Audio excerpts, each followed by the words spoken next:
सभी को नमस्कार भाई, आप सभी का स्वागत है इस त्याग भरे आपके करियर विल ऐप पर। मैं आप सभी का प्यारा सा गोपाल नाथ आप सभी का दिल से स्वागत करता हूं और दिल से स्वागत के साथ साथ आप सभी का हृदय अभिनंदन करता हूं। नमस्कार आकांक्षा, अभिषेक, विक्रांत, रविंदर, कैसे हो मेरे भाई? चंद्रमोहन, निखिल, हेलो स्नेहा, गोपाल कुमार, अरे हमारे नाम क्या बात है, लोकेश, नमस्कार, देविका, स्नेहा, नीलेश, धनपाल, कालांश, नमस्कार, रश्मि, हेलो हेलो एवरीवन, सभी का दिल से स्वागत है। नमस्कार नमस्कार, सारे बच्चे आ जाओ फटाफट से, सारे भाई आ जाओ फटाफट से। बेटा अगर आपकी आई साइट में कोई गड़बड़ है तो आप प्लीज अपनी एक आरटीआई फाइल करें और जरूर कंसल्ट करें, जो आरटीआई फाइल में आप लोगों को मिलता है आंसर। नमस्कार नमस्कार, आपका स्वागत करने के लिए मैं चाय अपनी घर से लेकर आया हूं। नमस्कार भाइयों, नमस्कार, बीकानेर की धरती से प्यार आया है हमारे लिए। नमस्कार नमस्कार भाई अभिषेक शुक्ला, एक बदतमीज लिख रहा है क्या मैं जिंदा हूं? बेटा अपने मम्मी पापा के सामने जाकर ये बात कहो, वो तुम्हें बहुत अच्छा जवाब देंगे। रविंद्र कुमार, नमस्कार भाई धर्मवीर, नमस्कार भाई रिजवान, कैसे हैं? गोपाल पारिक, नमस्कार आप सभी भाइयों को। अरे वाह, अब शेर जाग गया है, अब सवाल आ गया है। चलिए जी, चलिए फटाफट से आइए मेरे बच्चों, आज हम थोड़ी सी बातों को आगे लेकर चलने की कोशिश करेंगे। पिछली क्लास में हम आप सभी के साथ बहुत सारी कहानियां पढ़े थे और present indefinite versus present continuous की लड़ाई चल रही थी और उस लड़ाई में हम बहुत अच्छी सारी बातों को समझने का काम किए थे। ठीक है जी, नमस्कार भाई सभी को, जयपुर से भी नमस्कार आ गया है। बेटा कुमकुम, जितनी वो कैब की क्लासेस हुई हैं वो तो देख लो बाबू, वो तो देख लो, कम से कम क्लास शुरू हुई नहीं पहले शिकायतें शुरू हो जाती हैं। कहाँ जाओगे शिकायत करके, ये बताओ। एक दिन हम सबको शिकायतों से बाहर निकलना होगा मेरे बच्चे, ठीक है ना जी। अब मैं आप सभी के सामने कुछ सेंटेंसेस लिख रहा हूँ, सेंटेंसेस पर ध्यान लगाइएगा, सेंटेंसेस को ध्यान से देखिएगा और उसके बाद फिर हम आपके साथ मिलकर उन सेंटेंसेस के पीछे की कहानी को समझने का काम करेंगे। ठीक है जी,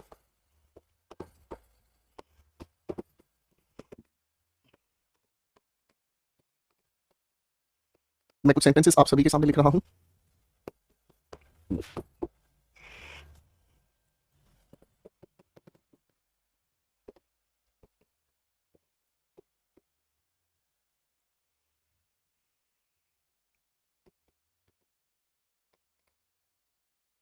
बिलोंगिंग टू माई, चलो बेटा सवाल जो लिखे हैं आप सभी के लिए, उत्तराखंड से नमस्कार प्यारा है, बहुत बहुत अच्छे बच्चे मेरे बच्चे, बहुत अच्छे बच्चे। चलिए चलिए फटाफट से, चलिए चलिए अब थोड़ी सी कहानी को समझने का हम काम करते हैं। आ जाओ आ जाओ, चलिए चलिए, बहुत बढ़िया जी, बहुत ही बढ़िया। आ जाओ बेटा, सभी को ढेर सारा प्यार। कुछ सवाल लिख रहा हूँ आप सभी के लिए, मोहब्बत भरे, ठीक है। एक बार क्वेश्चन को आप देखने की कोशिश करेंगे, ठीक है।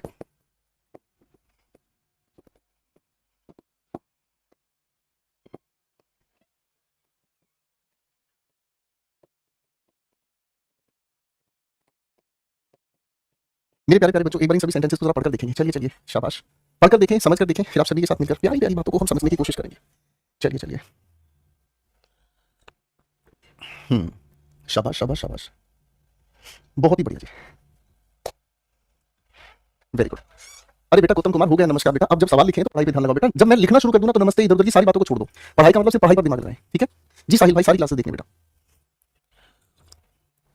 आप जब इन सभी लिखे हुए वर्ब्स की अगर बात कर रहे हैं मेरे बच्चों, तो इन सभी के सभी लिखे हुए सेंटेंसेस में हम लोग इन वर्ब के एक परिवार को जानेंगे। ये वर्ब का ही अपना एक परिवार है जिन्हें हम कहते हैं स्टेटिव वर्ब्स। क्या कहते हैं मेरे बंदर? इसे हम कहते हैं स्टेटिव वर्ब। स्टेटिव वर्ब का मतलब क्या होता है? एक ऐसी वर्ब, स्टेटिव वर्ब का मतलब क्या होता है? एक ऐसी वर्ब जो किसी की अवस्था हमें बताने की कोशिश करते हैं या फिर किसी का होना हमें बताते हैं, कौन सी चीज कैसी होती है। इसीलिए अगर हम इन्हें साधारण भाषा में समझने का काम करें तो ऐसी लिखी हुई वर्ब्स को हम लोग कहते हैं किसमें? नॉन एक्शन वर्ब्स, ठीक है ना जी। क्या बताते हैं इन्हें हम? Non action verbs. क्या कहते हैं मेरे बच्चों, बताओ फटाफट से। इन्हें हम कहते हैं नॉन एक्शन वर्ब्स, ठीक है बेटा, है ना। जब नॉन एक्शन वर्ब्स की हम बात करते हैं तो ये ऐसी वर्ब होती है जिसमें कोई एक्शन नहीं होता। अब जब इनमें कोई एक्शन नहीं होता, इसीलिए ऐसी लिखी हुई स्टेटिव वर्ब्स को हम क्या करते हैं? We generally use them, we generally use them. ये जो हमारी वर्ब्स होती है ना बाबू, इनको हम साधारणतः यूज करते हैं कौन से टेंस में? इंडेफिनिट टेंस में। कौन से टेंस में यूज करते हैं? इंडेफिनिट टेंस में, ठीक है जी। किस में यूज करते हैं? इंडेफिनिट टेंस में। और किस में यूज नहीं करते? हम इनको कॉन्टिन्यूअस टेंस में कभी भी यूज नहीं करते, ठीक है ना जी। कॉन्टिन्यूअस टेंस में हम इनका यूज नहीं करते। अब आप कहोगे सर जी इन वर्ब्स को याद करने का तरीका क्या होगा? इन वर्ब्स को याद करने का तरीका है हम इनकी छोटी छोटी प्यारी प्यारी नन्ही मुन्नी कैटेगरीज बना देते हैं, ठीक है ना जी। आज मेरे साथ साथ मिलकर सीखेंगे। सबसे पहली कैटेगरी मैंने आपके सामने लिख दी, वर्ब्स रिलेटेड टू सेंस। क्या कहा? Verbs related to sense. Sense को ही हम एक और नाम से जानते हैं परसेप्शन, ठीक है ना जी, यानी कि जो हमारी भावनाओं को बताते हैं, ठीक है ना जी। जब जब जब आप किसी चीज को सेंस करने की कोशिश करते हैं तो इसमें कौन कौन सी वर्ब आती हैं? सारे बच्चे साथ साथ लिखने की कोशिश करना। मैंने कहा टेस्ट, मैंने कहा टच, मैंने कहा स्मेल, मैंने कहा फील, अरे है ना, ठीक है जी, ओके। तो ये सारी वर्ब के कुछ एग्जांपल्स भी हैं, आप जरा साथ साथ लिखने की कोशिश करेंगे, ठीक है बाबू। लिखो साथ साथ, जो लिखे वो याद करे, जो भाई साहब साथ साथ देखने समझने की कोशिश करेगा वो बच्चा सच में बहुत अच्छा है।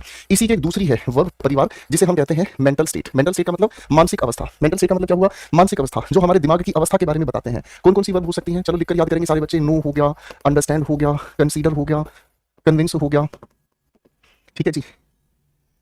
मेंटल स्टेट में नो हो गया, अंडरस्टैंड हो गया, कंसीडर हो गया, कन्विंस हो गया, ठीक है ना। अगर हम कहें तो कैलकुलेट कहते हैं हम, ठीक है ना जी। फाइन, तो जिस चीज में हम अपने दिमाग का प्रयोग करते हैं, ठीक है ना जी। जैसे अगर मैंने आपके सामने कहा बिलीव हो गया, आप इसमें रिस्पेक्ट को भी लिखना चाहे लिख सकते हैं, लिखा करो, साथ साथ लिखो बेटा। मेंटल स्टेट का मतलब है जो मानसिक अवस्था को बताता है, ठीक है ना। फाइन, रिमेंबर, फॉरगेट,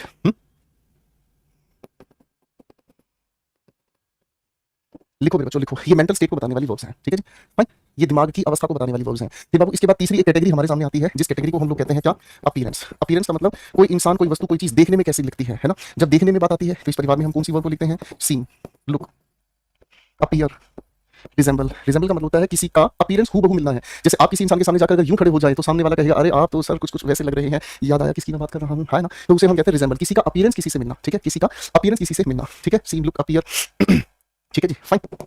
अपीयरेंस के बाद एक अगली कैटेगरी आती है बच्चों, जिस कैटेगरी को हम लोग कहने की कोशिश करते हैं क्या सर हमारा, जिसे हम कहते हैं फीलिंग्स। अब आप कहोगे सर जी फीलिंग्स परिवार तो बहुत ही बड़ा होगा, है ना? फीलिंग्स भी हमारे अंदर क्या होती है, हमारे अंदर फीलिंग्स की भी एक अवस्था होती है। भाई आप किसी को पसंद करते हैं, पसंद करने में कोई एक्शन थोड़ी होता है। आप किसी को अगर पसंद करते हैं, कन्विंस का मतलब होता है सनी बेटा किसी को कोई बात समझाना, ठीक है ना? मेरी बात समझे, कन्विंस का मतलब होता है किसी को कोई बात समझाना, ठीक है? फीलिंग्स को लेकर अगर हम कहें तो क्या कह सकते हैं, love, like, hate, appreciate, adore. Adore का मतलब होता है किसी को पसंद करना। अडोर का मतलब क्या होता है, किसी को पसंद करना, ठीक है? आप किसी को पसंद करते हैं अपनी लाइफ में तो आप उसको जाकर आज ही कहने की कोशिश करना आई अडोर यू, ठीक है? क्या कहेंगे, आई अडोर यू, ठीक है? ओके, फीलिंग की बात हम कर रहे हैं। फीलिंग में हम रिस्पेक्ट को भी लिखना चाहें तो लिख सकते हैं, क्योंकि फीलिंग आपके रिस्पेक्ट पर ही डिपेंड करती है, ठीक है भाई, है ना? ओके भाई, चलो भाई, surprise, mind care, mind care, surprise, चिंता करना, वंडर, केयर करना, ठीक है? अरे हाँ, है ना? ये सभी हमारे इसी परिवार के शब्द हैं, ठीक है बाबू, ठीक है, ओके, है ना? चलो बेटा, अब इसके बाद एक फिफ्थ कैटेगरी भी बनाते हैं मेरे बच्चों, और वो फिफ्थ कैटेगरी हमें बताती है किस चीज़ के बारे में, पोजेशन के बारे में। पोजेशन का मतलब क्या होता है बेटा, पोजेशन का मतलब होता है जब आप किसी चीज़ पर अधिकार बताते हैं, ठीक है ना? पोजेशन का मतलब होता है जब आप किसी चीज़ पर अधिकार बताते हैं। अधिकार का मतलब होता है जब किसी चीज़ पर आप अपनी क्या, अपनी ताकत दिखाने की कोशिश करते हैं, ये चीज़ मेरी है ना? इसमें क्या आ गया आपके सामने, have, has, had, own, belong, contain, consist, comprise. Comprise का मतलब ये होता है किसी चीज पर अधिकार होना, ठीक है? कंप्राइज का भी मतलब क्या होता है, किसी पर अधिकार होना, ठीक है? शाबाश, साथ साथ लिखकर इनको याद करना मेरे बच्चों को, ठीक है ना? पोजेशन बताने की कोशिश करता है, ठीक है? मैंने कहा इंक्लूड, शामिल करना, एक्सक्लूड, एक्सेट्रा, ठीक है जी? ये पांच कैटेगरी मेरे साथ पढ़ो। सेंस या परसेप्शन इसे हम कहते हैं। दूसरे नंबर पर आ गई मानसिक स्थिति, मेंटल स्टेट जिसे हम कहते हैं। तीसरी बात होगी कोई चीज प्रतीत कैसे होती है, उसके लिए हमने वर्ब कहा। फिर हमारे सामने आ गई फीलिंग्स, क्या आ गई बेटा हमारे सामने, फीलिंग्स, अरे हाँ ना? एक आ गई हमारे सामने पोजेशन, जो इन सभी कैटेगरी से बाहर निकल जाए उन्हें हम कहते हैं मिक्स्ड वर्ब्स, यानी कि जो इनमें किसी भी कैटेगरी में नहीं जाती लेकिन फिर भी हम इनको इंडेफिनिट टेंस में ही यूज करते हैं। किसमें यूज करते हैं बेटा, इंडेफिनिट टेंस में यूज करते हैं, ठीक है ना जी? अब इंडेफिनिट टेंस में अगर हम यूज करते हैं तो कौन सी वो वर्ब है, इक्वल हो गया, मैटर हो गया, वेट हो गया, पोस्ट हो गया, ठीक है जी? फाइन। रेफर हो गया, रेफर का मतलब होता है किसी चीज को बताने की कोशिश करना, ठीक है बेटा? एक बार सारे बच्चे को लिखकर दिखाएं। कंटेन लिख दिया बेटा, देखो यहाँ लिखा है मैंने कंटेन, ध्यान से देखो, पोजेशन में आता है कंटेन, ठीक है? और लिख लो इसी में, बी की फॉर्म, एग्जिस्ट, लिखो लिखो सारे बच्चे लिखो। इतने वर्ड को याद कैसे करेंगे, आपको पढ़ने की आदत डालनी पड़ेगी, पर बिना पढ़े सिलेक्शन नहीं होगा मेरे बच्चे, बिना पढ़े तो किसी का भी सिलेक्शन नहीं होगा, ठीक है? गौतम बाबू रिस्पेक्ट दोनों चीज पर डिपेंड करती है, फीलिंग पर भी। आप चाहे इसको इसमें याद कर लो, इसमें याद कर लो, एक ही बात है बेटा, ठीक है? अब सारी वर्ब्स के नाम एक बार फिर से मेरे साथ मिलके मेरे सारे छोटे छोटे बंदर पढ़ेंगे। चलो आ जाओ वापस। देखो मैंने इन वर्ब्स की लिस्ट बनाई है, इन्हें हम कहते हैं स्टेटिव वर्ब्स, यानी कि ये वो वर्ब है जो अवस्था बताती है या किसी का होना बताती है। ऐसी लिखी हुई वर्ब के अंदर कोई एक्शन नहीं होता, इसलिए इनको हम नॉन एक्शन वर्ब के नाम से जानते हैं। नॉन एक्शन वर्ब का मतलब हमें समझ में आ गया, ये अपने आप में वर्ब होती है जिन्हें हम कहते हैं नॉन कॉन्टिन्यूअस वर्ब्स। इन्हें हम क्या कहते हैं, नॉन कॉन्टिन्यूअस वर्ब्स। अब नॉन कॉन्टिन्यूअस वर्ब्स का मतलब क्या समझाओगे मुझे, कंप्राइज का मतलब कंटेन ही होता है निशांत बाबू, ठीक है ना बेटा? हैप्पी और सैड तो एडजेक्टिव होते हैं, ये वर्ब की लिस्ट है, ठीक है? पहले दिन की क्लास दोबारा से देखनी है सोनी वर्मा आपको, ठीक है? हाँ देखो, जो पहले दिन की क्लास ठीक से नहीं देखे वो आज ऐसे गड़बड़ कर रहे हैं, ठीक है? अब हमारे सामने क्या समझ में आ गया, हमें समझ में ये आ गया बाबू क्या, कि देखो ये सारी वो वर्ब है जो नॉन कॉन्टिन्यूअस वर्ब्स होती हैं, यानी कि इनका हम कॉन्टिन्यूअस टेंस में यूज नहीं करते, इनका हम यूज करते हैं किसमें छुट्टू भाई, आपको सर जी इनको हम इंडेफिनिट टेंस में यूज करते हैं। पहली कौन सी कैटेगरी होगी, फिर से याद करो मेरे प्यारे प्यारे दोस्तों, पहली कैटेगरी होगी सेंस या परसेप्शन को बताने वाली वर्ब। कौन सी वर्ब होगी, सेंस या परसेप्शन को बताने वाली वर्ब, ठीक है ना? फिर दूसरी आ गई जो हमारी मानसिक स्थिति को बताती है। आप किसी को जानते हो, मैंने क्या कहा, अगर आप किसी इंसान को जानते हो मेरे प्यारे प्यारे दोस्तों, अगर आप किसी इंसान को जानते हो तो जानने में कोई एक्शन तो हुआ ही नहीं, जानना एक अवस्था है, अरे हाँ ना भाई? मैं आपको जानता हूँ, आप मुझे जानते हो, अरे हाँ ना? ठीक है, तो ये क्या होगी, हमारी सिर्फ एक अवस्था है ना? इसके अंदर कोई एक्शन नहीं है, ठीक है ना जी? भाई मैं आप में विश्वास करता हूँ, है ना? मैं आप में बिलीव करता हूँ, अब बिलीव करने में कोई एक्शन तो नहीं हुआ, मेरी बात समझ, बिलीव में कोई एक्शन नहीं हुआ, समझ आ गया भाई, है ना? ठीक है, मुझे आपका नाम रिमेंबर है ना? तो इसमें मामला क्या समझ में आ गया बेटा, बोलो जरा, बोलो बोलो बोलो। तो आप यही तो कहोगे, क्या कहोगे सर, जब अगर आपके ऊपर मुझे बिलीव है, मैं आपको जानता हूं, मैं आपकी रिस्पेक्ट करता हूं, तो इनमें कोई भी एक्शन नहीं होगा, अरे हाँ ना? मेरी बात समझ में आ गई, ठीक है? परवीन कुमार पिछली क्लास में भी कहा था बेटा, पिछली क्लासेस को रिवाइज करने की कोशिश करो, आप रिवाइज नहीं करते, हर रोज एक ही बात के साथ खड़े हो जाते हो बेटा, नॉनसेंस हरकतें मत करा करो, ठीक है? आगे हमारे सामने आती है एक वर्ब ऐसी जो अपीयरेंस के बारे में बताए, कोई चीज दिखाई कैसी देती है, मैंने क्या कहा, कोई दिखाई कैसा देता है, कोई कैसी चीज दिखाई देती है, क्या दिखाई देती है, ठीक है बेटा, है ना? फाइन। आगे हमारे सामने आती है फीलिंग्स वाली कोई भी वर्ब, यानी कि जो फीलिंग्स की अवस्था बताए, आप किसी को पसंद करते हैं, ये एक अवस्था, इसमें कोई एक्शन नहीं है। आप किसी को नफरत करते हैं, ये अपने आप में क्या है, ये अपने आप में कोई एक्शन नहीं है, करेक्ट है? फाइन। आगे चले भाई, आगे हमारे सामने आता है पोजेशन। पोजेशन का मतलब होता है किसी चीज पर अधिकार बताना। सर मैं अगर आपको कहता हूं जी मेरी जेब में मोबाइल फोन रखा है, तो इसमें कोई एक्शन तो नहीं है, ठीक है? वंडर का मतलब होता है चिंता करना, चिंता करने में एक्शन नहीं होता। और फिर आती है हमारी मिक्स्ड वर्ब्स, ठीक है? अब आपकी बारी है, कहानी दी है मैंने, समझा आपको। अब आपकी बारी में बच्चों, आपके सामने लिखे हैं 7 क्वेश्चंस, इनको आपको ठीक करना है, साथ साथ रीजन बताना है। जैसे पहला सवाल हमारे सामने आता है क्या, यहाँ हमारे सामने क्या है, ये सवाल है आई एम नोविंग यू, मैं आपको जानता हूं। तो आप कहोगे सर जी प्रेजेंट इंडेफिनिट में हम इसे लगाएंगे क्योंकि ये अपने आप में एक मेंटल स्टेट है, क्या, मानसिक स्थिति, आप किसी को जानते हैं, करेक्ट है? मुन्ना कुमार बेटा बिलीव एक नाउन होता है, हम यहाँ वर्ब की लिस्ट बना रहे हैं, बिलीव, ठीक है? तो अब आपकी बारी बेटा, 2 3 4 5 6 7 सारे क्वेश्चंस बना के दिखाओ और कैटेगरी बताओ कौन सी है।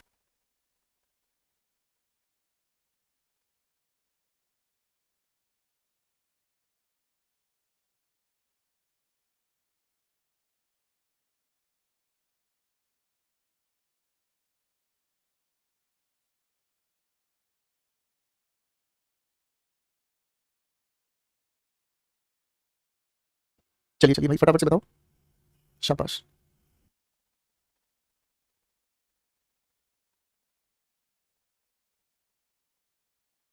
शाबाश। अब इन सभी लिखे हुए सवालों की अगर हम बात करेंगे, आपको एक एक सवाल का ना कारण बताना है ध्यान से, ठीक है बेटा, आपको एक एक सवाल का आंसर बताना है, ठीक है। चलिए चलिए, अनुराग सेजवाल बेटा आंसर तो बनाओ बाबू।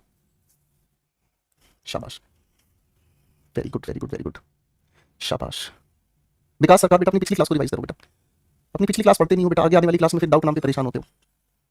आदत डालो ना बेटा, पिछली क्लासेस को ध्यान से देखो तब अगली क्लास में कुछ समझ में आएगा। पिछली क्लास देखोगे नहीं, आकर कुछ भी सवाल पूछ रहे सर आई सिंगुलर है प्लूरल है, अरे मूर्ख इंसान, पिछली क्लास को रिवाइज तो करो बेटा, पढ़ते नहीं हो।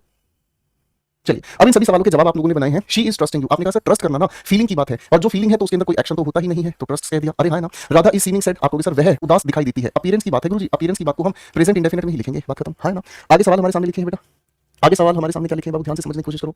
सवाल लिखा है रोज इज स्मेलिंग स्वीट, है ना सर, जो गुलाब का फूल होता है ना उसकी क्या अवस्था है, हमेशा अच्छी खुशबू देता है, तो भाई आप यहाँ पर क्या कहेंगे, स्मेल्स कह देंगे, खत्म। This house is belonging to my friend, यह घर मेरे दोस्त का है, तो बाबूजी आप यहाँ पर क्या कहेंगे, आप कहोगे सर ये तो उस इंसान का पोजेशन है, पोजेशन को बताने के लिए किसमें लिखेंगे हम बाबू, प्रेजेंट इंडेफिनिट में लिखेंगे। मेरी बात समझ में आ गई, ठीक है बेटा। अंकित कुमार झा किताब के बारे में जब हमारा ये टॉपिक खत्म होगा तब बताऊंगा, अभी प्लीज हाथ जोड़ के रिक्वेस्ट है मेरे बच्चे, पढ़ लो प्लीज, पढ़ लो। आप पता नहीं क्यों कमेंट पे कमेंट कर रहे हो जिसका आंसर नहीं है अभी मेरे पास, बाबू पढ़ लो प्लीज, रिक्वेस्ट है बेटा। Mohan is understanding her feelings, Mohan किसी की फीलिंग्स को समझता है, इसमें कोई एक्शन नहीं है, अवस्था है, कौन सी अवस्था है, मेंटल स्टेट है, इसलिए हम लोग यहाँ पर इसे प्रेजेंट इंडेफिनिट में लिख देंगे, और ये लिख दिया मेरे भाई मैंने, अंडरस्टैंड्स, करेक्ट होगा, फाइन, इजी, करेक्ट होगा बेटा।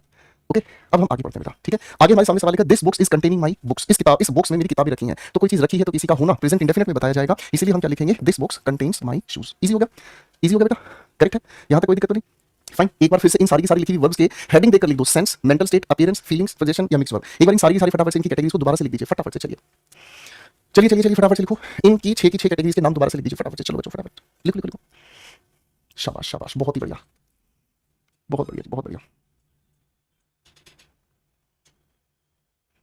शाबाश शाबाश शाबाश, बहुत ही बढ़िया मेरे बच्चों। मैं काम करता हूँ, आपको 5 सवाल फिर से देता हूँ, ठीक है, मैं काम करता हूँ बाबू, 5 सवाल आपको फिर से देता हूँ, इन लिखे हुए 5 सवालों को फिर से ठीक करके दिखाओ, चलो चलो 5 ही सवाल, चलो 6 सवाल दूंगा, ठीक है ना, एक ओवर आपको खेलने के लिए दे रहा हूँ, ठीक है ना, फटाफट से आंसर बनाने की कोशिश करना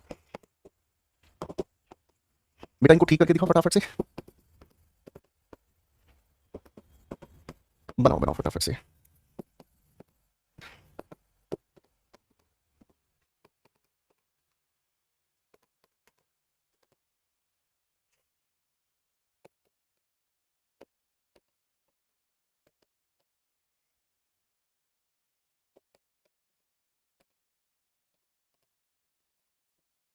हर एक का रीजन भी बताना है, ठीक है, सिर्फ आंसर नहीं बताना है, हर एक का रीजन भी बताना है कि किस वजह से आपने इसको कैसे ठीक किया, ठीक है, ओके, शाबाश मेरे बच्चों, बहुत ही बढ़िया जी, ठीक है।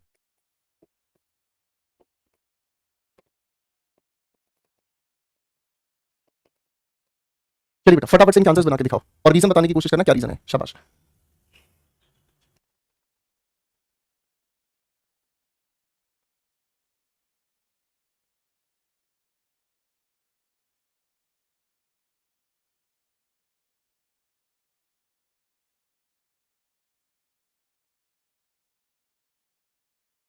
बनाओ बेटा बनाओ, शाबाश, बहुत ही बढ़िया जी, बहुत ही बढ़िया,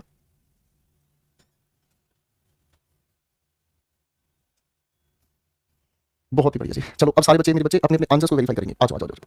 देखो भाई, पहला सवाल कहता है she is wanting a new dress, उसे एक नई ड्रेस चाहिए। अब आप अगर किसी चीज को चाहते हैं मेरे नन्हे बच्चों, अगर आप किसी चीज को चाहते हैं तो उसका आप अधिकार चाहते हैं, इसलिए आपने पोजेशन की वजह से क्या कहा, शी के साथ क्या कह दिया बेटा, she wants a new dress. अगला सवाल है it is not mattering to me, मुझे इससे फर्क नहीं पड़ता, तो बाबू हमने नेगेटिव सेंटेंस के लिए क्या कहा, हमने कहा डज, उसके बाद कहा नॉट, और उसके बाद क्या कह दिया मैटर, और हम लोगों को याद है कि ये मिक्स्ड वर्ब परिवार से संबंधित है। दिस कार इज कॉस्टिंग ₹25, यानी कि 2.5 लाख की यह गाड़ी पड़ती है, हिंदी क्या कहेंगे, यह गाड़ी 2.5 लाख की पड़ती है, तो इसका मतलब इस लिखी हुई कैटेगरी को कैसे कहेंगे हम, आप कहेंगे सर जी ये तो अपने आप में मिक्स्ड वर्ब कैटेगरी में लिखवाई थी आपने, और इस सिंगुलर के लिए पोस्ट लिख दिया, है ना। मैंने कहा यह घर पुराना दिखता है, क्या कहे हम कहे तो भाई सामने यह घर जो है ना पुराना दिखता है, इसका मतलब यह उस घर की अवस्था है जो हमें दिखाई देती है, तो दिखाई सिंगुलर के लिए क्या करेंगे हम, लुक्स कर देंगे। कैटेगरी कौन सी होगी बेटा जी, अपीयरेंस कैटेगरी होगी, ठीक है भाई, हाँ ना, कोनो दिक्कत फिक्र तो नहीं है ना भाई। अगला सवाल हमारे सामने है, देखो जरा ध्यान से क्या कहता है, she is considering the situation, वह सिचुएशन को समझती है, वह हालात को समझती है, तो इसका मतलब क्या हो गया सर, उसकी मेंटल स्टेट है, एमएस का मतलब मेंटल स्टेट, इसलिए हम क्या कह देंगे, शी कंसीडर्स। देखो कंसीडर का मतलब होता है किसी बात को खुद समझना, कंसीडर का मतलब क्या हुआ, किसी बात को खुद समझा, कन्विंस का मतलब किसी बात को किसी दूसरे इंसान को समझाना, ठीक है भाई, अरे हाँ ना।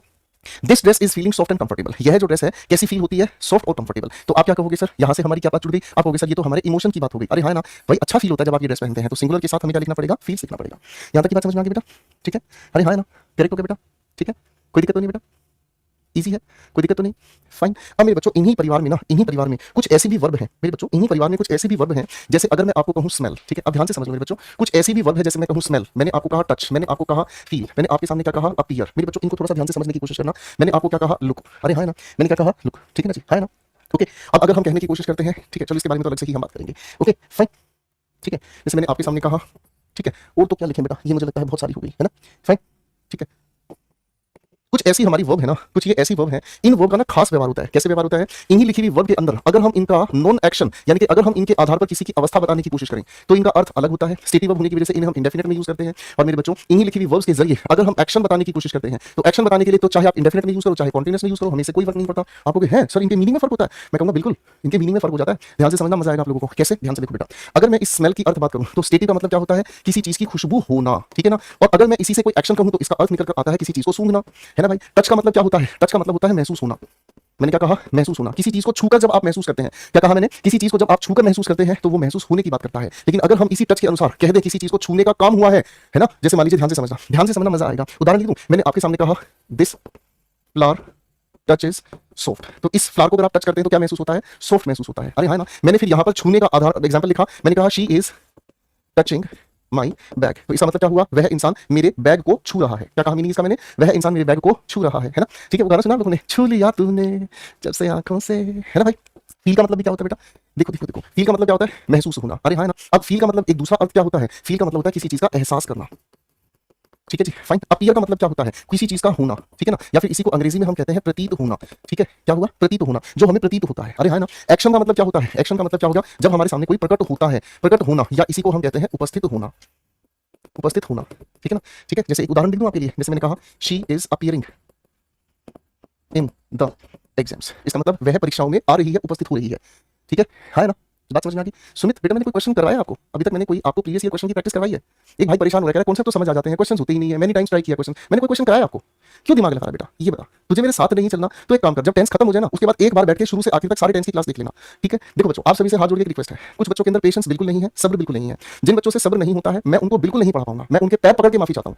और जिन बच्चों के अंदर पेशेंस है वो धीरे धीरे धीरे धीरे कॉन्सेप्चुअली स्ट्रॉन्ग करें अपने आप को, मैं आपको सारी तरह के क्वेश्चंस बनाने लायक बनाऊंगा। अगर भाई आपके अंदर पेशेंस नहीं है तो आप बेटा यूट्यूब से पढ़ो, जहां 5 मिनट में टेंस का भूत निकाल दिया जाता है। हमसे नहीं होता भाई, हमसे नहीं होता। आप YouTube पर जाकर मेरे टेंस की मैराथन देखो, मैं भाई साहब वहां 12-12 घंटे भी पढ़ा के दिखा चुका हूं। टेंस पढ़ाने में हिम्मत लगती है, टेंस को सीखने में भी हिम्मत लगती है। ये कोई हलवा नहीं है जो संसद में बैठकर खिला दिया जाएगा। यहाँ तो भाई पढ़ना पड़ेगा, मेहनत करनी पड़ेगी। अगर आप चाहते हैं कि चुटकी बजाते ही सारे टेंस आपके हाथ में, तो वो YouTube के ही जादूगर होते हैं बेटा, हकीकत में वो रिजल्ट किसी का नहीं देते। मैं तो आपके पैर पकड़ के आपसे माफी मांग सकता हूं बेटा, ठीक है। इसके बाद ये घटिया हरकत मत करना बेटा क्लास में, बिल्कुल अच्छा नहीं लगता बेटा, ठीक है ना, बिल्कुल भी अच्छा नहीं लगता। हर रोज मतलब मूड खराब हो जाता है यार इस बात के लिए कि कैसे समझाऊं यार, कैसे समझाऊं। अरे बाबू, थोड़ा थोड़ा करके हर रोज पढ़ाया जाएगा, थोड़ा थोड़ा करके हर रोज पढ़ाया जाएगा। एक वक्त आएगा जब आपको क्वेश्चंस बनाने के लिए मैं आपके साथ मिलकर क्वेश्चंस बनाऊंगा। लेकिन आप तो भाई साहब इतनी ज्यादा डिप्रेशन में जा चुके तो फिर मैं क्या करूं भाई, समझ रहे? मेरे से नहीं हो पाएगा बाबू, मेरे से नहीं हो पाएगा, ठीक है। जीवन में आज तक कोई इतने प्यार से इतनी धीरे धीरे हर एक चीज को समझाने वाला मिला ही नहीं। आज कोई मिला है उसकी तुम ऐसे इज्जत खराब कर दो, अच्छा ही नहीं लगता बेटा। मैं कितने दिल से पढ़ाता हूँ, कितनी मेहनत करता हूँ आपके लिए, कभी महसूस किया आपने? नहीं महसूस करते आप, क्योंकि बेटा बहुत आसान होता है अपने घर पर अपनी लाइब्रेरी में बैठ के बस 4 बार मैसेज कर देना, बहुत अच्छा लगता है, आसान भी होता है। लेकिन जो सच में मेहनत करता है ना भाई, उसे पता होता है कि वो क्या कर रहा है, आप महसूस ही नहीं करते भाई। कोई बात नहीं भाई, मैं फिर भी पढ़ाऊंगा आपको। देखो बेटा, लुक स्टेटिव वर्ब कब बनती है? जब कोई चीज हमें दिखाई देती है। दिखाई देना, दिखाई देना का मतलब क्या होता है? दिखाई देने का एक और मतलब कह सकते हैं प्रतीत होना, कोई चीज हमें कैसी दिखाई देती है। मेरी बात समझ रहे? कोई चीज हमें कैसी दिखाई देती है, करेक्ट है? हाँ ना। और लुक का मतलब हमें क्या समझ में आता है? किसी की तरफ देखना, है ना। जैसे देखो लड़कियों के लिए एग्जांपल लिखता हूं ना, जैसे लड़कियां कहती हैं this dress looks good, this dress looks good, यह जो ड्रेस है वो अच्छी दिखती है। आप किसी इंसान के सामने जाकर कहते हैं ना, कोई ड्रेस देखकर आप कहते हैं अरे यह ड्रेस बहुत अच्छी दिखती है, समझ रहे? ये ड्रेस बहुत अच्छी दिखती है, उसके अपीयरेंस की आपने बात कही है, बोलो हाँ, ठीक है ना। लेकिन अगर हम किसी चीज को देखने का काम करें, है ना, जैसे मैंने आपके सामने कहा I am looking at a picture, मैं किसी पिक्चर को देख रहा हूं, ठीक है ना। यहाँ देखने में एक एक्शन होता है, ठीक है बाबू, कोई दिक्कत तो नहीं है, ठीक है ना। मैं नाराज हूं ना मैं किसी से परेशान हूं, बस मैं तो तब दुखी हो जाता हूं जब कोई बच्चा पढ़ नहीं रहा होता है ना। आ जाओ। टेस्ट का मतलब क्या होता है? टेस्ट का मतलब क्या होता है भाई?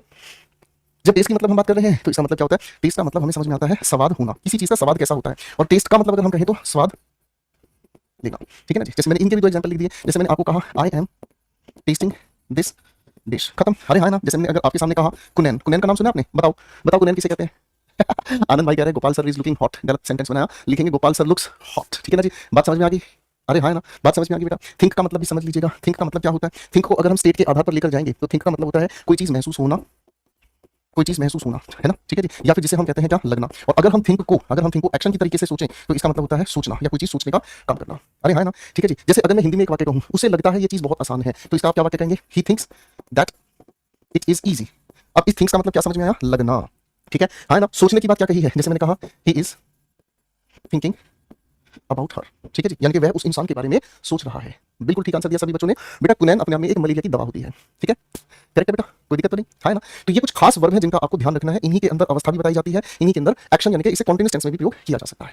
ओके बेटा, बहुत बढ़िया बहुत बढ़िया। देखो हिमांशु ने एक सेंटेंस बनाया, I think you are the best teacher. Oh my God Himanshu बाजी, दिल आ जा यार, ठीक है जी। श्रुति श्रीवास्तव बेटा पढ़ाई पे ध्यान दोगे प्लीज, आपसे हाथ जोड़ के रिक्वेस्ट है बेटा, ठीक है। आओ भाई, अब थोड़ी सी आप लोगों को तगड़े लेवल पर कहानी समझाते हैं। आ जाओ मेरे बच्चों, अब थोड़ा रोड़ा थोड़ा हो जान दो।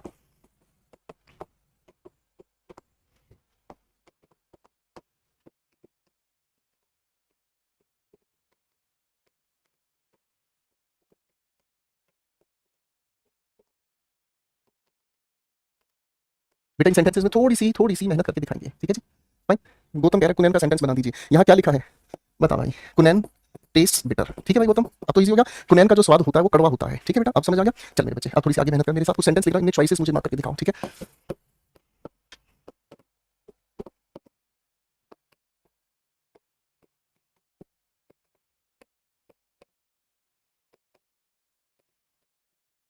अच्छा बच्चा वो होता है जो क्लास में पढ़ाई पर पूरा ध्यान देता है, अपनी बातों से दूर हो जाता है, जो अपनी बातों में उलझा रहता है ना, उसे दिक्कत हो जाती है बेटा, वो बाद में बहुत परेशान रहता है, ठीक है जी। अदिति सोनी बेटा पढ़ाई पे ध्यान दो।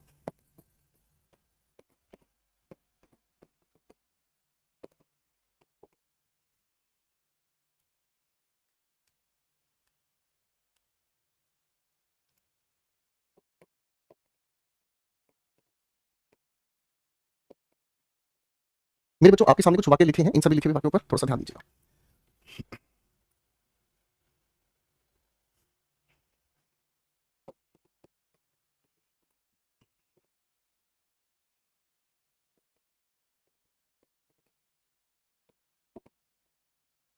चलो भाई देखो कुछ सेंटेंसेस लिखे हैं, एक बार पढ़कर देखेंगे फटाफट से। थैंक यू स्नेहा मेरे लाले बच्चे, शाबाश। नीतू मेरे बच्चे पढ़ लो बेटा, क्वेश्चंस पर दिमाग लगाओ प्लीज।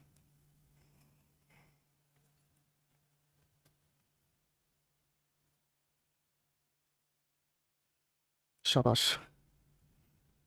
नहीं रिया शर्मा बेटा, डिजर्व को हम मिक्स्ड वर्ब में लिखेंगे बेटा, डिजर्व को हम मिक्स्ड वर्ब में लिखेंगे बेटा। चलो बेटा अब इन सभी के आंसर्स को बनाने के लिए हमें क्या करना होगा, इन सभी के आंसर्स को बनाने के लिए हमें थोड़ी सी ट्रिक्स लिखानी होंगी, ठीक है। ध्यान से समझना मेरे बच्चा, अगर हम किसी भी लिखे हुए वाक्य में हैज, हैव या हैड का प्रयोग करते हैं, किसमें प्रयोग करते हैं, अगर हम इन सभी का प्रयोग करते हैं किसमें, इंडेफिनेट टेंस में, किसमें, इंडेफिनेट टेंस में अगर हम इनका प्रयोग करते हैं तो बाबू एक बात समझना, इनका अपना एक सामान्य अर्थ होता है। क्या कहा, इनका अपना एक सामान्य अर्थ होता है, इनके अर्थ में कुछ अलग नहीं होता। आप कहोगे सामान्य अर्थ का मतलब क्या हुआ सर जी, ये हमें बता सकते हैं क्या चीज, ये हमें बता सकते हैं किसी चीज पर अधिकार, अधिकार के अलावा ये हमें बताना चाहे तो बता सकते हैं किसी भी इंसान के बारे में, रिलेशन के बारे में, किसी से किसी का संबंध, ये हमें बता सकते हैं किसी इंसान की हेल्थ के बारे में, किसके बारे में बता सकते हैं चुटकू भाई, ये किसी की हेल्थ के बारे में भी बता सकते हैं, या फिर अगर मैं कहूं तो किसी के प्लान के बारे में भी ये हमें बता सकते हैं, ठीक है ना जी। जैसे मैंने कहा आई हैव टू ब्रदर्स, मेरे दो भाई हैं, मैंने आपको कहा आई हैव माइल्ड हेडेक, आज मुझे हल्का हल्का सिर दर्द है, मेरी बात समझ रहे, बोल नहीं रहे भाई, अरे हाँ ना गॉट इट, समझ में आया। तो मैंने कहा आई हैव माइल्ड हेडेक, मुझे हल्का हल्का सिर दर्द है, समझ रहे, ठीक है बेटा फाइन। अब हम लोगों ने समझने का काम किया बाबू, अगर हम इन्हीं को कॉन्टिन्यूस में यूज करें तो क्या होगा, इसका मतलब अगर इन्हीं के साथ मेरे प्यारे प्यारे नन्हे मुन्ने बच्चों, अगर हम इन्हीं के साथ इज एम आर के साथ अगर यूज करने की कोशिश करें हैविंग को, अगर पास्ट कॉन्टिन्यूस बनाना है तो वॉज वर्ब के साथ, फ्यूचर कॉन्टिन्यूस बनाना है तो आप जानते हैं विल शैल के साथ बी लगाकर हम लिखेंगे भाई, है ना। कॉन्टिन्यूस की अवस्था में इनका अर्थ बदल जाता है, कॉन्टिन्यूस टेंस में इनका सेंस बदल जाता है। क्या सेंस बदलता है ध्यान से समझेंगे, ये हमें बताने की कोशिश करते हैं या तो हम किसी चीज को खा रहे हैं या फिर किसी चीज को पी रहे हैं, या फिर हो सकता है किसी भी चीज को, स्थिति को, अवस्था को हम इंजॉय कर रहे हैं। क्या कर रहे हैं, इंजॉय कर रहे हैं, क्या कर रहे हैं, इंजॉय कर रहे हैं, है ना। बात समझ में आ रही है, किसी चीज को हम इंजॉय कर रहे हैं, वो कैसे इंजॉय करते हैं आप लोग जानते ही हैं, है ना। अब एक एक करके आंसर्स बनाने शुरू करेंगे सर। किसी इंसान के पास एक पुरानी कार है, किसी इंसान के पास एक पुरानी कार है, पुरानी कार पे सिर्फ पोजेशन हो सकता है, पी का मतलब पोजेशन समझिएगा। सवाल number 2, I am having a cup of T, cup of T को आप क्या करेंगे, पिएंगे, पीने के लिए आप क्या करेंगे सर जी, कॉन्टिन्यूस में लगा देंगे, बात खत्म, ठीक है जी। अरे हाँ ना, सेट है भाई, करेक्ट है, फाइन। अगला सवाल देखो भाई क्या लिखा हमारे सामने, ठीक है। अगला सवाल हमारे सामने क्या लिखा है, she has is having a party now, इस समय वह पार्टी एंजॉय कर रही है, एंजॉय करने की बात खत्म। She has is having 3 brothers, उसके 3 भाई हैं। आपको सरकार यहाँ तो क्या है, रिलेशन बताने के लिए इंडेफिनिट में लिखना होगा, है ना। चलो क्वेश्चन 5 6 7 8 4 क्वेश्चन से खटाखट आंसर्स बता दो। 4 ही क्वेश्चन आपके सामने हैं, खटाखट अपना आंसर बता दो जल्दी से मेरे प्यारे नन्हे मुन्ने बच्चों, जल्दी से अपना आंसर बता दो। शाबाश शाबाश,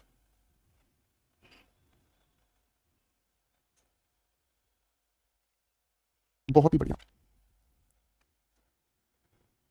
बहुत ही बढ़िया। अच्छा अब अगर हम इन सभी के आंसर्स बनाने की कोशिश करें, भाई किसी को सिरदर्द है, हेल्थ बताने की कोशिश, इंडेफिनिट में बताएंगे, खत्म। करण है इज हैविंग ब्रेकफास्ट, ब्रेकफास्ट करने की बात कर रहा है, आप लोगों के साथ खाने की बात है, खटाओ। आगे लिखा I am having a conference tonight, आज मेरी एक कॉन्फ्रेंस है। प्लान बता रहे हो, प्लानिंग की कोडिंग हम किस में यूज करते हैं, प्लान हम किस में बताते हैं, इंडेफिनिट में बताते हैं। She has is having American diamond jewellery, उसके पास अमेरिकन डायमंड जूली है, इसका मतलब पोजेशन बता रहे हैं, तो पोजेशन के लिए दैट्स इट, ठीक है जी। चारों के चारों आंसर्स किस बच्चे के ठीक है, जल्दी से बताओ। उसे मिलेगी मेरी तरफ से 5 स्टार चॉकलेट, जिसके 5 आंसर सही है मेरी तरफ से भाई उसे मिलेगी 5 स्टार चॉकलेट। बचपन में पिलाते थे पापा, लेकिन बहुत पिटाई होता था भैया उस समय, बहुत मार मारते थे, बहुत मारते थे पापा जी, पापा बड़े शैतान होते थे हमारे, पिटाई भी करते थे, चॉकलेट भी खिला देते थे। चलो भाई ठीक है, ये कॉन्सेप्ट समझ आया सबसे पहले बच्चों को, बोलो जरा ये कॉन्सेप्ट समझ आया सभी को, ओके शाबाश। जिन जिनके अच्छे आंसर्स हैं, जिनके सभी के अच्छे अच्छे आंसर्स हैं, सही आंसर्स हैं, उनको चॉकलेट मिलेगी, जाते ही क्लास खत्म होती पापा के पास जाना, ठीक है, चॉकलेट पक्की, ठीक है। अब आओ भाई थोड़ी सी बात को समझने की कोशिश करते हैं। अब हमारी कुछ वर्ब जो ना वो थोड़ी सी शैतान है। कैसे शैतान है, वो वर्ब जो है ना सेंस के आधार पर टेंस का प्रयोग कराती हैं। सेंस के आधार पर टेंस का प्रयोग कराने का मतलब क्या हुआ, थोड़ा सा ध्यान से समझने की कोशिश करना भाई, क्योंकि ये जो बात है ना, ये बात दिल से दिल तक जाएगी। ये बात जो ना भाई ओ मेरे बच्चों दिल से दिल तक जाएगी। कैसे जाएगी ध्यान से समझना, देखो मेरे बच्चों सेंस को 2 हिस्सों में हम बांटते हैं, सेंस को 2 हिस्सों में हम बांटते हैं। मैंने क्या कहा, ठीक है। ये बच्चा कह रहा है नहीं रहने दो, नहीं चाहिए, इसका मतलब पापा से डरता है। जो पापा से डरता है वो मेरे पास आ जाओ, मैं चॉकलेट खिला दूंगा यार, कमाल कर दिया। हाँ नहीं तो इतनी छोटी बात पे तुम नाराज हो जाओगे तो हम कहाँ जाएंगे। हाँ नहीं तो सबको मैं चॉकलेट दूंगा भाई, ठीक है। अब तो खुश हो जाओ, चॉकलेट उन्हीं को मिलेगी जिनके आंसर सही होंगे, ठीक है, और उनको चॉकलेट नहीं मिलेगी जिनके आंसर सही नहीं है, ठीक है। देखो अब थोड़ा सा पढ़ाई पे भी बात कर लेते हैं, चॉकलेट खाने की बात बाद में करेंगे, दांत खराब नहीं करने किसी को भी। अब देखो ध्यान से समझो, देखो मेरे बच्चों, सेंस ना दो हिस्सों में बढ़ती है। सेंस का मतलब क्या हो गया, सेंस का मतलब क्या हो गया है। नरेश कह रहा है पिटाई खिलाओगे आप, नहीं नहीं पिटाई कभी नहीं करता, कमाल है। आप बच्चे भले ही, लेकिन मेरे लिए आप आने वाले समय के ऑफिसर्स हैं, मैं आपको बहुत बहुत रिस्पेक्ट करता हूँ। क्या आपने कभी सुना मेरे मुंह से मैं किसी बच्चे को तू कहकर बात करता हूँ? एक एक भी बता दो। मैं हमेशा अपने बच्चों को आप कहकर बात करता हूँ। पता है क्यों आप कहकर बात करता हूँ? क्योंकि मैं आपको आने वाले समय का एक अच्छा ऑफिसर मानता हूँ, ठीक है बेटा। फाइन गौतम, ले मेरे भाई, तूने कहा बाल संवारना भूल के बाल बना लिए। अब आज बेटा, सेंस को दो तरीके से हिस्सों में बांटते हैं। एक जिसे हम कहते हैं जनरल सेंस, क्या कहते हैं, जनरल सेंस, यानी कि एक ऐसा अर्थ, मैंने क्या कहा, एक अर्थ जो कि सामान्य है, ठीक है ना, यानी कि जो अर्थ सभी के लिए है। मैंने क्या कहा, देखो जरा ध्यान से, एक ऐसा अर्थ जो सभी के लिए एक ही जैसा है। क्या कहा, एक ऐसा अर्थ मेरे बच्चों जो सभी के लिए एक ही जैसा है। बोलो हाँ, ठीक है, जो सभी के लिए एक जैसा ही अर्थ है, करेक्ट है भाई, हाँ ना। फिर आती है एक हमारे सामने कौन सी सेंस, स्पेसिफिक सेंस। कौन सी सेंस मैंने कही, स्पेसिफिक सेंस। अब आप कहोगे सर जी स्पेसिफिक सेंस का मतलब क्या हुआ? स्पेसिफिक सेंस का मतलब होता है बोलने वाला, मैंने क्या कहा, बोलने वाला अपने अनुसार, बोलने वाला अपने अनुसार अर्थ बनाता है, अर्थ बनाता है। आप कहोगे सर जी इनका क्या फर्क है, आप कहोगे सर जी इनका क्या अर्थ है, इनका क्या फर्क है, बताओ। अभिषेक शर्मा, क्या होगा बेटा बताओ मुझे, ठीक है। अब थोड़ा सा ध्यान से समझने की कोशिश करना। इस मामले में क्या होगा, अगर हम सबसे पहले समझने की कोशिश करें मेरे बच्चों, जनरल सेंस की कोई भी जो भी बात हम लिखेंगे, जनरल सेंस को हम लिखते हैं हमेशा कौन से टेंस में, इंडेफिनिट में, और स्पेसिफिक सेंस को हम हमेशा कौन से टेंस में लिखते हैं, कॉन्टिन्यूअस टेंस में। कौन से टेंस में लिखते हैं, कॉन्टिन्यूअस टेंस में। सेंस का क्या अर्थ होता है, सेंस का अर्थ होता है भाव, अर्थ, मीनिंग, ठीक है बेटा, करेक्ट है। अब थोड़ा ध्यान दीजिएगा बेटा, मैं अगर आपके सामने वर्ब की कैटेगरी बोल रहा हूं, ध्यान से समझना। अगर हम स्मेल की बात कर रहे हैं, स्मेल की अगर हम बात कर रहे हैं, अगर स्मेल अच्छी है, अगर स्मेल किसी की अच्छी है, ठीक है ना, तो इंडेफिनिट टेंस में यूज कर लेंगे। अरे हाँ ना, जैसे मैंने आपके सामने कहा क्या चीज, दिस डिश स्मेल्स गुड। भाई इस डिश की, डिश का मतलब होता है जो आप खाने के लिए यूज करते हैं, ठीक है जी बेटा। हेड कब लगाते हैं, हेड हम लगाते हैं पास्ट टेंसेस में। आपने टेंस का बेसिक लेवल पढ़ा है, नहीं पढ़ा तो बेटा थोड़ा सा रिवाइज कर लो, ठीक है, थोड़ा सा रिवाइज कर लो। बाकी थोड़ा सा पेशेंस रखो बेटा, इस हेड के बारे में मैं आगे आपको खुद ब खुद बताऊंगा, ठीक है अभिषेक शर्मा। तो आपके किसी उस सवाल का मैं आंसर दूंगा नहीं बेटा जो हमने पढ़ा दिया होगा या हम जो आगे पढ़ रहे होंगे। और बाबू आप गुस्सा थूक दो, आपके अंदर बहुत गुस्सा है, ये बिल्कुल अच्छी बात नहीं है, ठीक है ना। एक अच्छा ऑफिसर बनना है ना, तो आपको गुस्सा अपनी जिंदगी से खत्म करना है, ठीक है, ओके फाइन। अब थोड़ा सा ध्यान से समझने का काम करना भाई। अगर स्मेल की बात बुरी आए, बदबू आए, अरे हाँ ना, जैसे किसी इंसान ने परफ्यूम लगाया है, किसी इंसान ने परफ्यूम लगाया है। अब परफ्यूम की क्या खास बात होती है, किसी को परफ्यूम बहुत अच्छा लग जाता है, किसी इंसान को ना परफ्यूम की खुशबू सूंघते ही बदबू नहीं लग महसूस होती है, उनको छींक आती है, उनको उल्टी पड़ने को हो जाती है। बुरे मामले में आप क्या कहोगे सर, इसे कॉन्टिन्यूअस में लिखेंगे। आप कहेंगे भैया, आप कहेंगे this perfume is smelling bad, तो बुरा हो गया है तो क्या है, कॉन्टिन्यूअस में मेंशन कर देंगे। बात समझ में आ गई बेटा, करेक्ट है ना। चलो भाई, ऐसी वर्ब्स की कुछ बात मैं कर रहा हूं, थोड़ा सा ध्यान देने की कोशिश करना, ठीक है भाई। अरे हाँ ना, अगर मेरे बच्चे हम थिंक के बारे में, अगर हम थिंक के बारे में सामान्य सोच रहे हैं, मैंने क्या कहा, अगर थिंक के बारे में सामान्य सोचना है तो हम इसे इंडेफिनिट में लिखेंगे। अरे हाँ ना, जैसे हम कहते हैं ही थिंक्स इट राइट, वह इसके बारे में सही सोचता है। सामान्य सोचना है, सही है, छोटी सी बात है, ठीक है जी। अरे बोलो हाँ फाइन, इसमें कोई दिक्कत नहीं। अब अगर हम इसी थिंक की बात को सोचने की कोशिश करते हैं, यानी कि जब हम किसी चीज के बारे में बहुत गहराई से सोच रहे हैं, यानी कि जब हम किसी चीज के बारे में प्लान कर रहे हैं, तो मैंने क्या कहा, he is thinking of a new business, यानी कि वह एक नए बिजनेस के बारे में सोच रहा है। मैंने क्या कहा, वह एक नए बिजनेस के बारे में सोच रहा है। मेरी बात समझ में आ रही है? अरे हाँ ना, ठीक है भाई। ऐसी और भी वर्ब्स हैं जिनका कॉन्टिन्यूअस मीनिंग बनाते ही अर्थ बदल जाता है। जैसे अगर फील की हम बात कर रहे हैं तो सामान्य किसी चीज को महसूस करना। अरे हाँ ना, मैंने वाक्य आपके सामने कहा, आई फील कोल्ड इन जनवरी। भाई जनवरी के महीने में मुझे ठंड लगती है, मुझे क्या, आपको भी, हर किसी को ठंड लगती है, समझ रहे है ना, ठीक है बेटा, करेक्ट हो गया, इसमें कोई दिक्कत तो नहीं है, कोई दिक्कत नहीं, फाइन। अगर हम इसी को कहने की कोशिश करते हैं, यानी कि सिर्फ बोलने वाले को ठंड लगने की बात कही है, यानी कि यहाँ अगर हेल्थ की बात कही जाए, है ना, तो आप क्या कहेंगे, ये कहेंगे I am feeling cold now, I am feeling cold now, ठीक है। I must consult a doctor, मुझे डॉक्टर से मिलना होगा, है ना, इसका मतलब मुझे ठंड फील हो रही है, इसका मतलब मुझे बुखार महसूस हो रहा है। अगर मुझे बुखार हो रहा है तो इसका मतलब क्या हुआ, हेल्थ की कुछ गड़बड़ है, सिर्फ मुझे ही महसूस होती है, हाँ ना भाई। ऐसी और भी अगर हम वर्ब्स की बात करें तो भाई हियर की मैंने बात कही, हियर को सामान्यतः कोई भी सुनता है, कान सबको दिए, सब कोई सुनता है। जैसे मैंने क्या कहा, I hear the noise of fans, पंखे चल रहे हैं, पंखों की आवाज को मैं सुन सकता हूँ, हर कोई सुनता है, पंखे सामान्यतः अपने आप में आवाज की ही बात कर रहे हैं, कोई दिक्कत तो नहीं है। अरे हाँ ना, ठीक है भाई। लेकिन अगर हम कोर्ट की सुनवाई की बात कर रहे हैं, जिसे अंग्रेजी में हम ट्रायल कहते हैं, ट्रायल को ही हम हिंदी में कहते हैं क्या चीज, सुनवाई। सुनवाई किस लिए होती है, सही या गलत के फैसले के लिए, है ना। जैसे अगर मान लीजिए मैं आपके सामने कहता हूँ, बड़े ध्यान से सुनने की कोशिश करना, he is hearing the arguments carefully, ठीक है बेटा, हाँ ना, करेक्ट है, कोई दिक्कत नहीं। राहुल बेटा, सारी चीजों के नोट्स बनाने में, हर चीज अलग अलग थोड़ी बताऊंगा, ये लिखना है नहीं लिखना, सारे नोट्स ये बनाने बेटा, लिखनी है, कॉमन सेंस की बात है, ठीक है भाई। तो 4 वर्ड्स मैंने आपको बताई हैं जिनका बोलने वाले के अनुसार, बोलने के अनुसार जिनका अर्थ बदल जाता है, ठीक है बेटा, फाइन। अब थोड़ी सी आप लोगों की मेहनत करा दी जाए इन्हीं सवालों पर, ठीक है भाई, हाँ ना, ओके। अब मेरे बच्चों थोड़े से सवाल मैं आपको दे रहा हूँ, इन्हीं से मिक्स क्वेश्चन होंगे, दिमाग लगाने की कोशिश करना, आज भाई।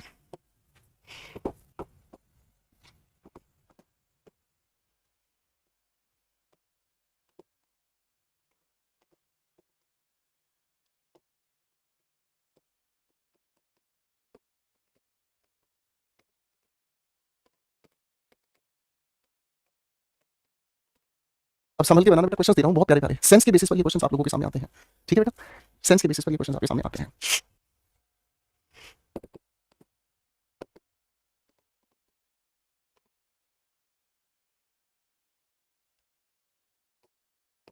बेटा एक शब्द होता है ऑकवर्ड। ऑकवर्ड ऑसम का एंटोनिम होता है। ऑसम अच्छे के लिए यूज होता है, ऑकवर्ड बुरे के लिए यूज होता है। ठीक है जी।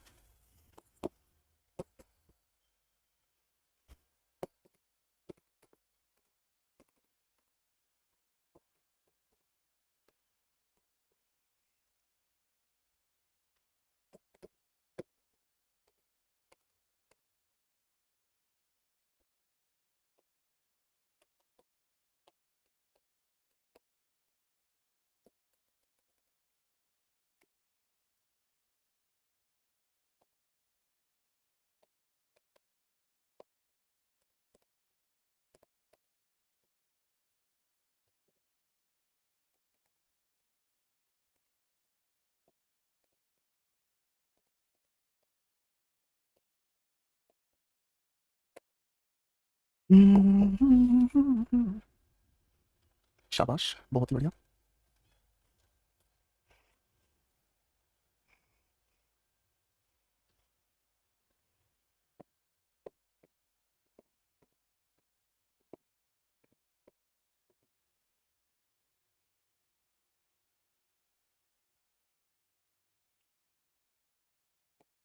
क्वेश्चन और भी दूंगा।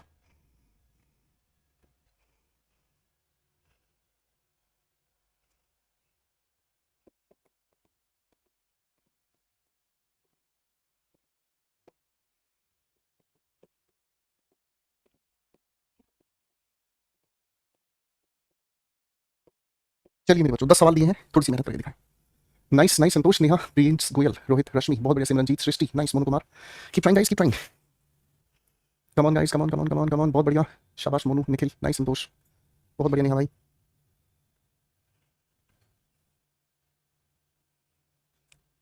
कीप इट अप, बहुत बढ़िया।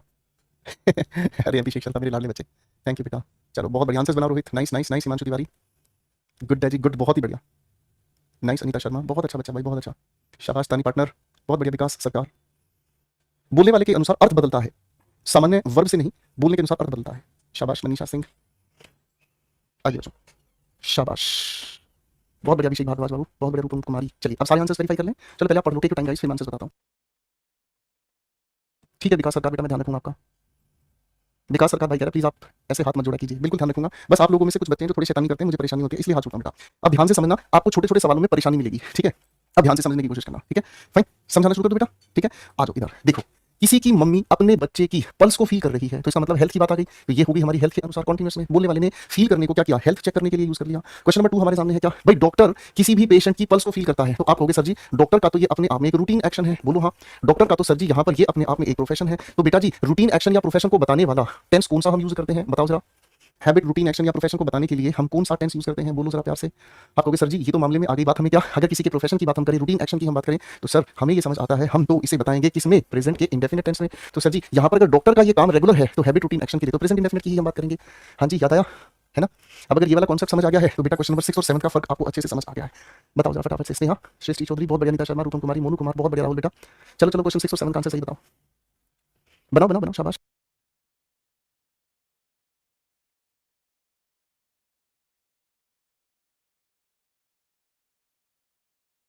शाबाश, तो बेटा इस सवाल में भी यही होगा, पापा किसी के फेल होने का कारण जान रहे हैं, तो यानी कि यहाँ क्या है, सही या गलत के फैसले पर जा रहे हैं, पापा काहे फेल हो गया, क्या कमी रह गई हमारे लाड़ प्यार में। लेकिन किसी जज का आर्गुमेंट सुनना, आर्गुमेंट होता है क्या, बहस, जज का तो आर्गुमेंट सुनने का रूटीन है भाई, ये तो उनका प्रोफेशन है, तो प्रेजेंट इंडेफिनिट में बताएंगे, है ना। This room smells is smelling awkward, बुरा, जो बुरे की भावना को बताए कॉन्टिन्यूस में बताए, है ना। I think I am thinking of a holiday, sir मैं यहाँ पर एक छुट्टी के बारे में क्या कर रहा हूँ, प्लान कर रहा हूँ, तो आप प्लान कर रहे हैं तो क्या कहोगे, आई एम थिंकिंग, अरे है ना।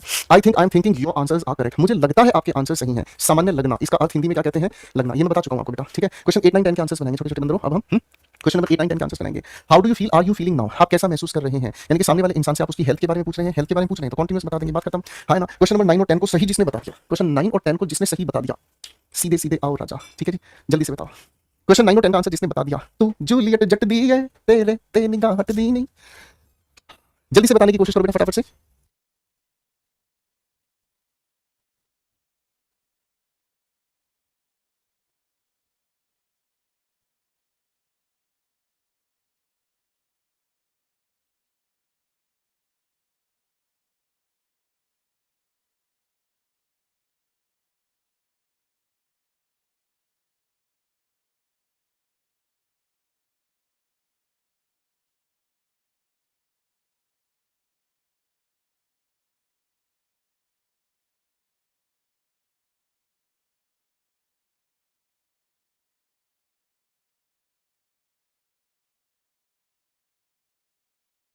चलिए बेटा आंसर वेरीफाई करते हैं। I am seeing beautiful trees, सुंदर सुंदर पेड़ों को देखना सामान्य काम है, लेकिन अगर आप अपने दोस्तों के साथ बात कर रहे हैं शाम को, तो यहाँ पर बात इसका अर्थ क्या होगा, बात है कुछ मिलने की, ठीक है ना जी, बात क्या है, मिलने जा रहे हैं, ठीक है जी। तो अर्थ बदलता है तो कॉन्टिन्यूअस टेंस में हम इनका प्रयोग कर जाते हैं, ठीक है बेटा, फाइन, करेक्ट है भाई, ओके बच्चों। अब मैं आपको दो चार वर्ब्स के बारे में और बता देता हूँ, ठीक है, दो चार वर्ब्स के बारे में और बता देता हूँ।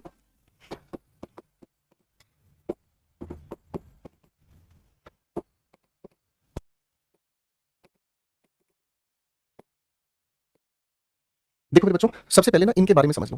सी को हम सामान्यतः इंडेफिनिट टेंस में यूज करते हैं, इसका मतलब होता है सामान्यतः देखना, यानी कि ये एक जनरल एक्शन है, सामान्य देखना। लुक को अगर हम एक्शन बताने की कोशिश में करते हैं तो इसको हम कॉन्टिन्यूस में यूज कर सकते हैं, जिसका मतलब होता है किसी चीज को देखना साथ साथ समझना, जिसका मतलब होता है किसी चीज को देखना साथ साथ समझना। लेकिन ये वो चीज होती है जो अपने आप में स्टैटिक है, यानी कि जिसकी तरफ आप देख रहे हैं, जिसकी तरफ आप देख रहे हैं वो चीज अपने आप में स्टैटिक है। मैंने कहा वो चीज अपने आप में स्टैटिक है, ठीक है। वॉच की बात कर रहे हैं तो ये भी कॉन्टिन्यूस टेंस में यूज होता है, इसका मतलब भी यही है कि जब किसी चीज को देखना साथ साथ किसी चीज को समझना, लेकिन ये उस चीज को देखना है जिसे हम कहते हैं क्या, मोशन। अरे हाँ ना, जैसे मैंने कहा क्या, I am looking at the stars, मैं आसमान में सितारों की तरफ देख रहा हूं, सितारे अपनी जगह स्थिति में है, स्टैटिक है। अरे है ना। अब अगर आप कहने की कोशिश करेंगे I am watching a dance show, मैं एक डांस शो को देख रहा हूं, तो भाई इसका मतलब क्या समझ में आया, मेरे सामने जो डांस है वो क्या है, लगातार हो रहा है, ठीक है जी, फाइन, लगातार हो रहा है, फाइन। अब अगर नोटिस की हम बात करते हैं तो नोटिस को हम इंडेफिनिट में यूज करते हैं। नोटिस का मतलब होता है जब हम किसी चीज को देखते हैं बहुत ध्यान से, केयरफुली देखना, ठीक है जी। बिहोल्ड का मतलब हम यूज करते हैं इसे इंडेफिनिट में, जब हम किसी को देखते हैं और वो चीज देखते हैं जो अपने आप में बहुत ज्यादा डिस्टेंट है। डिस्टेंट का मतलब क्या हुआ, जो बहुत ज्यादा दूर है, ठीक है बेटा। एसबीआई के पेपर में इंग्लिश ये नहीं आएगी, एसबीआई के पेपर में इंग्लिश ये नहीं आएगी, उसके लिए इंग्लिश कनाडा से मंगवाएंगे अलग से, वो कनाडा से मंगवाएंगे, वो कनाडा से पहले जाएगी श्रीलंका, श्रीलंका से जाएगी बेटा बांग्लादेश, बांग्लादेश से नेपाल, और उसके बाद एक इंग्लिश अलग से आएगी जिसके 12 से 25 कान होंगे, ठीक है। और वो रात के 3 बजे पढ़ाई जाती है बेटा, ये इंग्लिश थोड़ी आती है, अलग इंग्लिश आती है उसके लिए बेटा, ठीक है। स्टेयर का मतलब इसे हम इंडेफिनिट और कॉन्टिन्यूअस में दोनों को ही यूज कर सकते हैं। स्टेयर का मतलब क्या होता है, जब किसी चीज को हम देखते हैं लेकिन कांस्टेंट देखते हैं, ठीक है ना, जिसे हम हिंदी में कहते हैं ताड़ना, ठीक है बेटा। ग्लेयर को हम इंडेफिनिट में भी यूज कर सकते हैं, कॉन्टिन्यूअस में भी यूज करते हैं, जब हम किसी चीज को देखते हैं लेकिन देखने का हमारा अंदाज कैसा होता है, एंग्री, गुस्से में हम जब किसी को देखते हैं, इसी को हम कहते हैं अंग्रेजी में क्या चीज, घूरना, जो किसी को गुस्से में हम देखने का काम करते हैं, ठीक है बेटा, है ना, ओके बेटा, ठीक है। फिर आगे आता है पीप, पीप को हम इंडेफिनिट में भी कॉन्टिन्यूअस में भी यूज कर सकते हैं, जब हम देखने की कोशिश करते हैं किससे, थ्रू अ स्मॉल ओपनिंग, ठीक है ना, यानी कि किसी दरार में, किसी छोटी सी बंद जगह में हम देखने का जब हम काम करते हैं तो उसके लिए हम पीप का यूज करते हैं, ठीक है भाई। फिर एक और वर्ब आती है जिसे हम कहते हैं गेज, गेज को हम कहते हैं इंडेफिनिट टेंस में भी, कॉन्टिन्यूअस टेंस में भी, और इसका मतलब क्या होता है, जब किसी चीज को हम देखते हैं लेकिन देखते हैं एब्सेंट माइंडेड। एब्सेंट माइंडेड का मतलब होता है कि हमारा ध्यान कहीं और होता है, हमारा ध्यान कहीं और होता है, देख कहीं और रहते हैं। सोचो एक सिचुएशन, आप पेपर अटेम्प्ट कर रहे हो, आप पेपर अटेम्प्ट कर रहे हो, तो पेपर अटेम्प्ट करते करते कभी किसी सवाल का आंसर नहीं आता, तो हम क्या करते हैं, हम मुंडी ऊपर करके छत पर देख रहे होते हैं पंखे को, हम एक्जैक्टली पंखे को नहीं देख रहे होते, हम सिर्फ पंखे की तरफ देखकर सोच कुछ और रहे हैं, इसे हम कहते हैं एब्सेंट माइंडेड देखना, ठीक है भाई, है ना, ठीक है बेटा। तो ये कुछ देखने से संबंधित वर्ब है जो आपको कंफ्यूज कर सकती हैं। इनके अलावा कुछ वर्ब सुनने से भी संबंधित है, मैं कहूँ हियर, लिसन, हार्क, ठीक है जी, इनके बारे में भी थोड़ा सा समझ लेते हैं। हियर को हम सामान्यतः इंडेफिनिट टेंस में ही यूज करते हैं, जो अपने आप में एक जनरल एक्ट है, जनरल एक्शन है, सामान्य काम है, काम दिए हैं भगवान ने, कुछ ना कुछ तो सुनेंगे ही सर, इसे हम कॉन्टिन्यूअस में यूज करते हैं, ठीक है ना। और इसके साथ एक प्रीपोजिशन टू का हम यूज करते ही हैं। लिसन की अगर हम बात कर रहे होते हैं तो जब आप किसी चीज को सुनते हैं साथ साथ उसे समझने का काम करते हैं, ठीक है ना जी। आप गाने को लिसन करते हैं, मैंने क्या कहा, मैंने क्या कहा, जब आप गाने की बात कर रहे हैं तो गाने को आप लिसन करते हैं, बड़े ध्यान से सुनने की कोशिश करते हैं, ठीक है बेटा, फाइन। अगला शब्द है हार्क, हार्क को हम लोग सिर्फ इंडेफिनिट में सुनते हैं, ठीक है। इस हार्क का मतलब क्या होता है, जब आप किसी चीज को सुनते हो लेकिन वो बहुत दूर की आवाज है, जैसे पहाड़ों पर आप इधर पहाड़ पे कोई दूसरी तरफ है ना, तो आप हार्क करते हैं, ऐसे सुनते हैं ध्यान से, जो बहुत दूर से आपके लिए आवाज लगाता है, ठीक है जी, करेक्ट है भाई, ओके। तो ये कुछ ऐसी वर्ब्स हैं जो बताती एक ही तरह का एक्शन है, लेकिन इनके कई बार अर्थ में फर्क होता है, ठीक है जी, कई बार इनके अर्थ में फर्क होता है, ठीक है बेटा। तो पहले एक काम करो, पहले आज यहाँ तक अच्छे से पढ़कर आएंगे, ठीक है बाबू, अच्छे से रिवाइज करके आएंगे, हर चीज को रिवाइज करेंगे, अगली क्लास में हम इसी कहानी को आपके साथ मिलकर आगे कंटिन्यू करेंगे, ओके भाई। आज हमने यहाँ से आपके साथ प्यारी प्यारी बात शुरू की है, ठीक है। तो पहले हम लोगों ने कुछ सेंटेंसेस आपके साथ लिखे हैं, ठीक है, पहले कुछ सेंटेंसेस आप सभी के सामने लिखे हुए हैं, ओके। इन सेंटेंसेस के बेसिस पर हमने वो की 6 कैटेगरीज एक बार मेरे साथ पढ़कर देखेंगे। सबसे पहली कैटेगरी है सेंस परसेप्शन, दूसरी कैटेगरी मेंटल स्टेट, तीसरी कैटेगरी अपीयरेंस, चौथी कैटेगरी फीलिंग स्टेट, पांचवी कैटेगरी पोजेशन, छठी कैटेगरी मिक्स्ड वर्ब। ये सारी कहलाती है अवस्था बताने वाली वर्ब, यानी कि इनके अंदर कोई एक्शन नहीं होता, इसलिए इनको हम इंडेफिनिट टेंस में बताते हैं, ठीक है बेटा। फिर हम लोगों ने थोड़ा सा आगे समझने का काम किया, फिर से कुछ क्वेश्चन आपके सामने दिए हैं, ठीक है, ओके फाइन। फिर आगे हम लोगों ने समझने का काम किया भाई क्या चीज, कि कुछ ऐसी हमारे सामने वर्ब होती हैं जिनको आप स्टेटिव यानी कि नॉन एक्शन इंडेफिनिट में यूज करते हैं तो उनकी हिंदी कुछ और होती है, अगर एक्शन में यूज करते हैं तो उनकी हिंदी कुछ और होती है। कुछ उदाहरण से इनको समझा। फिर बच्चों हम लोगों ने समझा कि वर्ब के कुछ खासे अर्थ बदल जाते हैं, जैसे हमारे सामने ये लिखे हैं, इनके अर्थ बदलते नजर आते हैं। कभी कभी हम सेंस के आधार पर इनकी जैसी वर्ब के अलग अलग अर्थ आप लोगों के सामने लेकर चलते हैं, ठीक है जी, गॉट इट, फाइन। आगे हम चलने की कोशिश करते हैं भाई, ठीक है। आगे हमारे सामने क्या लिखा है बेटा, आगे हमारे सामने लिखी है कुछ वर्ब जो हम लोगों ने भी आपको समझाई, उसके कुछ क्वेश्चंस, और भाई जी फिर इसके बाद हम लोगों ने देखा है कुछ वर्ब, ठीक है जी, फाइन। तो चलिए आज के लिए मुझे लगता है इतना काफी है, अच्छे से अपने नोट्स बनाएं, अच्छे से अपना पढ़ने की कोशिश करें, फिर मुलाकात करते हैं अगली क्लास में, इसके बाद वही महफिल को आगे बढ़ाएंगे। थैंक यू सो मच, खुश रहिएगा, मस्त रहिएगा, और प्लीज रिवाइज कीजिएगा। जिन बच्चों ने कहीं बीच में ही क्लासेस को ज्वाइन किया है बेटा, वो अपने टेंस का टॉपिक बिल्कुल पहले दिन की क्लास से ही आप देखा करें। Thank you so much, bye everyone, God bless you.